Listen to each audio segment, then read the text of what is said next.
So the last time I did this, I gave my testimony at the church I used to attend in Colorado, and they also told me, they were like, you can talk for like 5 minutes, and I ended up like hijacking the whole church service and going on for half an hour. So I'm going to try not to do that this time. I'm going to try to stick to the prompt and not go on and on. But if you want to listen to me go on and on, the video of that is on YouTube, and I can send you the link, or I guess I'll just post it in the too. So if you are intrigued and you want to hear me flesh out my story a little bit more, that is an option. So yeah, so the prompt was talking about my life before Jesus versus my life after Jesus. And when I was thinking about this, the thing that I think changed the most, and it's pretty foundational, is just like the entire way that I view myself and people and what we're like. It's something that really shifted a lot. So before Jesus, and I to explain a little bit, I became a Christian about 2.5 years ago, and I'm 33, I guess. I had to think about that for a second. So I spent like the first like 31 years of my life as not a Christian. I was an atheist, and I was like pretty convinced that God didn't exist. So I spent a long time thinking this way, and my belief about myself and about people was that people are fundamentally good, and that pretty much everybody would like make the right moral choices unless they were in some kind of dire strait. So it seemed to me that the problem with the world was like people's circumstances, like if they were like in extreme poverty or drug addiction, or something bad that was outside of their control was going on. That's why people did bad things. But at their core, people were fundamentally good, and in the right circumstances, everybody would make the right decisions. And so and on top of that, one of the reasons why I rejected Christianity was because I knew that the Bible teaches us that we're all sinners, that we're all bad people, and this seemed unappealing to me. It seemed like, wow, this is a really like bleak and negative philosophy to have about life, to think that everybody is bad, and like it seemed like kind of a downer to me. So I wasn't really interested in thinking about the world that way. And so the problem with my philosophy on life was that it ended up directly contradicting my own experience. So my life before Jesus was, at least on a surface level, it was good. Like I lived in a nice house. I had a really good job that paid well. My first marriage, at least from the outside looking in, it looked like a good relationship. It had been going on for a long time, and so it seemed like really I had all of the worldly comforts that I could possibly want, and so it was like, what did I have to complain about? And yet, long story short, I kept making the wrong decisions. I kept doing bad things, and I knew that I was doing the wrong thing, even though, I wasn't following like the morality of the Bible necessarily. I just had kind of my own personal idea about what it meant to be moral and a good person. But even by my own standard, I was failing over and over again.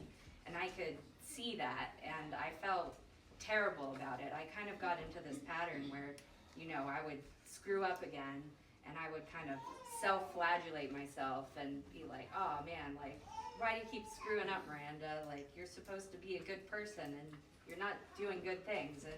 And this pattern of like messing up and then beating myself up for it kind of set me on a spiral where I was like, doing more bad things to make up for feeling bad about myself, and that just perpetuated. And so it got to this point where, even though still on the surface my life looked like it was good, I was really kind of broken on the inside, and I felt like there was this really heavy burden on me of like, I need to be a perfect person. I need to live up to what I believe is good, because people are fundamentally good, right?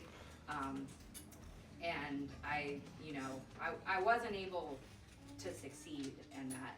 And so it was, this point, which I think a lot of people's testimonies like this point where you're really like broken on the inside and you have nowhere else to turn to, that's the moment when you find God, because you realize that actually you need him to rescue you. And so that was what I realized, was like, I'm not, the very first prayer that I said that I felt was like the first real prayer that I said in my life was asking God to give me strength, because I knew that like I couldn't do it on my own. And so then it was when I turned to God and I finally accepted him, it was kind of what seemed to me like an ironic twist in my life, because I thought that accepting this idea, the Bible says that our hearts are deceitful and desperately wicked, and I thought that was something that was really going to, give me this like bleak, morbid outlook on life, and that I couldn't see the hope in that. But what I realized when I was actually in that situation and I gave up on being my own God and let God be God, was that it lifted this huge burden off of my shoulders. And it's not that now I feel like I have a license to like do bad things and like never feel bad about it, but it's like I understand that like I can't be perfect, and so when I do fail, because that still happens, although not in as big of a way as it used to happen before I found Christ, I can forgive myself, because I know that God has already forgiven me. And so it was the thing that led me to reject Christianity, that I thought was going to like, just kind of be this like oppressive, negative philosophy, turned out to be the thing that freed me, because I was now free from like having to live up to this standard of perfection that I couldn't actually live up to. And yeah, knowing that God has my back and it isn't all on me, was something that helped to relieve a lot of my like anxiety and helped me break out of like bad patterns that I had developed in my life. So that's pretty much it. It kind of changed everything. It changes the way that you look at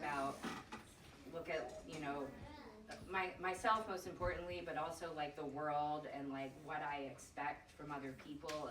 It's easier to have grace for other people when it's like, well, I know that you are also a sinner just like me, and so I can't expect you to be perfect. Whereas before, I was honestly, I was a pretty judgmental person, because I was like, well, we're all good, like, why aren't you being good?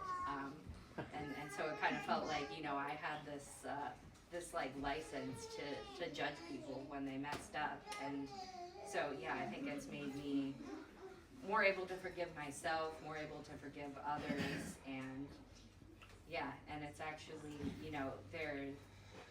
I thought that that Christianity was a hopeless philosophy, but it turns out it's actually a philosophy that's full of hope, because God is the one who redeems us, and Jesus takes this burden off of our shoulders and puts it on him. And yeah, that is the biggest thing that's ever happened to me in my life, and the way that I look at things. So yeah. Very good.